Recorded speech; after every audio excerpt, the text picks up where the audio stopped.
Obeying the Ten Commandments is a community affair. It's a community affair because they are meant to help create a just and loving society where everybody's taken care of and everybody's safe.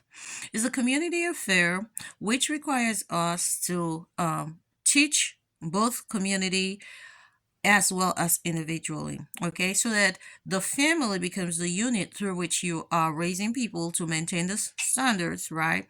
That help for a good flourishing home and a good flourishing community. And then in community, we interact with one another in ways that do that. So, having said that, I want to talk to you all about Commandment 1 and 2, which is about focusing on worshiping God and only God alone. A lot of people think about going to church. No, today I want to break it down to you because spirituality is a science, and in order to you to get to the goal, which is what we're often referred to in the scriptures, you have to break down the pathway. So let's talk about the pathway of understanding and fulfilling Commandment 1 and 2. First of all, you have to recognize the people in your life who are trying to play God in your life. Okay.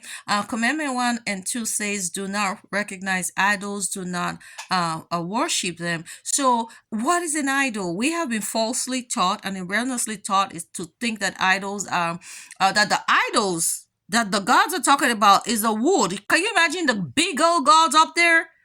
Fighting with a piece of wood? That makes no sense. It's something bigger than that. Okay. It's the mindset, it's the systems, it's the practices that exist in a world, but whereby people want to take over people's lives and take over communities by forcing them to make their lives depend on their actions rather than on God. When you come into spaces, relationships, communities where they are enforcing policies on you that detract from your humanity, that steal your peace, that steal your well-being, that steal the peace of the community, that steal the well-being of the community, right there, you are confronting idolatry. You are confronting idols that are shaped as systems. So today, I want to call upon us to go look in the scriptures and see how people in some examples, not all, in the scriptures were able to identify and resist idols.